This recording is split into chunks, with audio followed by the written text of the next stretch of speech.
I was about 14 or 15 when I started having the more profound questions about life, existence, and everything it encapsulates. And when you're that age, middle school graduating to high school, you get quite the fucking ego once you got a belief that conflicts with the norm. I used to think I was a full-on atheist for a year or so before eventually concluding that I couldn't guarantee that in my own mind, nor could I bear even thinking about an afterlife where God couldn't exist. To this day, I can't think of something scarier than an infinite void of absolutely nothing awaiting me the second I croak. What is it specifically about that concept that freaks me out so much? Could it be that it effectively guarantees an eternity submerged in a sensory deprivation tank where I can't even think? The fact that whatever mistake I make in this life will be completely unchangeable after I've bid it? That I'll have no redo in this life? And any accomplishment that I make won't mean anything because I won't even know that I did them? If that's the case, what's the point, right? I mean, I'm not even going to remember that I was, let alone who. Fuck's sake, the existence of that would make the idea of hell humane.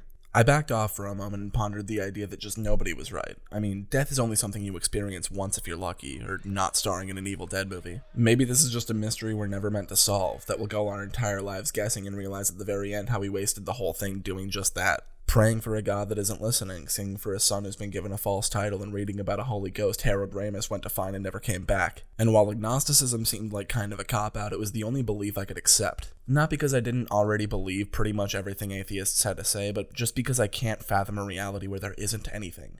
Like, what's the point of having the brain capacity to contemplate your own existence if that contemplation will be inevitably rendered completely meaningless within a century's span of time? I think what's facilitated my overall hatred of organized religion is the way that my dad originally reacted to my confession of disbelief. How he sat me down and tried getting me to read through all of the Bible in order to really make sure I wasn't Christian anymore.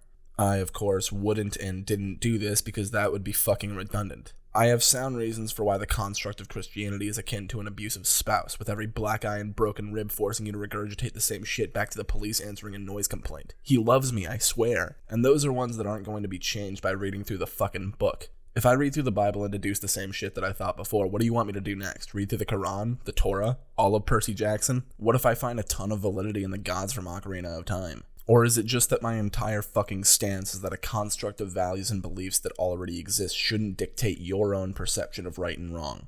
Is it not incredibly unreasonable to be baffled at the idea that I want to decide my morals based on my own logical reasoning? And is it not pre-established belief systems that people hide behind when caught committing the most atrocious acts ever seen by boy fucking kind? It's about now where I should insist I don't want to bash anyone's sole belief system here. If you're a peaceful follower of Christianity or anything else who wouldn't push your beliefs upon anyone else, who simply agrees with the values present in the Bible's text, then I have no problem with you and I honestly admire your faith. I think it's excellent when people refuse to let the actions of others define them. More power to all of you. My video is directed at the religion itself and the people who act as though you're a fucking moron if you do so much as doubt your own faith. What kills me is that concept, the little gasp people do when they find out you don't believe in anything. As though it's not a pretty logical stance to have at this point. Let me ask you something. Let's say the Christian God exists, and he's intent on giving zero context for what the correct choice is in terms of religion. Why would he fill his own ranks with child molesters and money-hungry evangelists? Oh, but those are subdivisions of Christianity. The Catholics have it all wrong, but Martin Luther knew what's going on. So a massive church filled with people who believed and still do was secretly run by the insanely corrupt and what, God just let that happen? What's the point of having the correct choice if even then there's the chance of some cunt Trojan horsing himself up to the altar eyeing up the age demographics? What's the point of the correct choice if they're going to send you protesting gay marriages and gay funerals despite the texts also preaching for you to love thy neighbor? Again, I'm not trying to turn people's faith here, I'm just explaining why it's moronic to be surprised at this point. Especially since the defense to most of these questions is fucking staggering sometimes. I didn't realize how thorough the devil was with his shit, but apparently the overwhelming majority of things that may sway you from your strong beliefs are just tests designed to tempt you into a life of hell. Other religions, science, etc. Tests, man, I mean, I never knew God was such a good teacher considering I never heard a word from the guy my whole fucking life.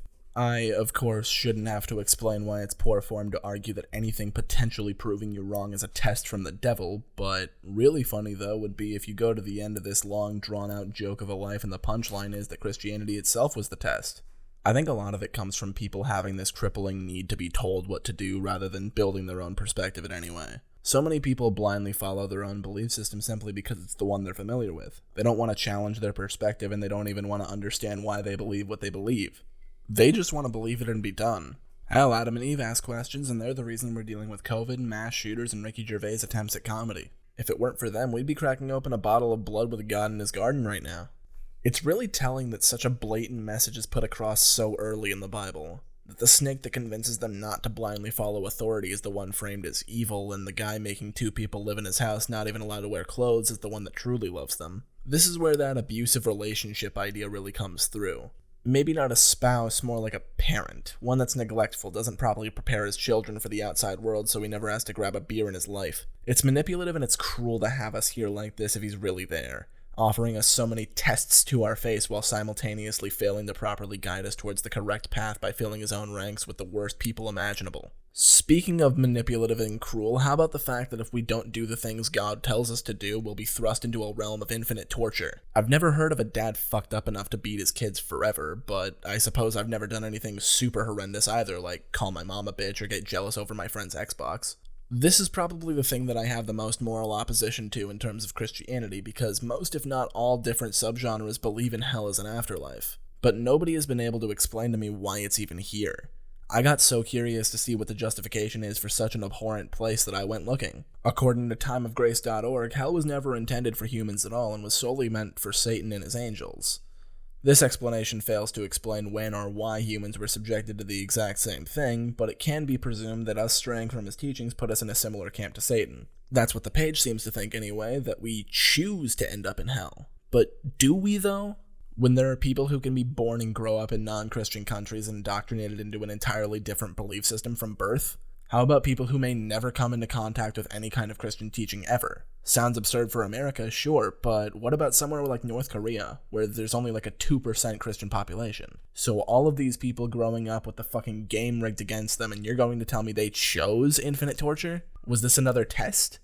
The article frames it as though hell is a place that's just for the worst of the worst people, but that's not everyone who ends up in hell. Like, eternal pain for Hitler or Stalin? Sure, you could maybe rationalize that, but that's a hefty fucking sentence, man. I mean, just look at the 10 Commandments. Would you really subject anyone to any kind of torture for just believing the wrong God, disliking their parents, fucking swearing? Honestly, there are so many conservative Christians hopping to the defense of Ricky Gervais with the First Amendment as their primary weapon. You can say and joke about whatever you want, eh? Well, I think somebody disagrees with you over there, buddy.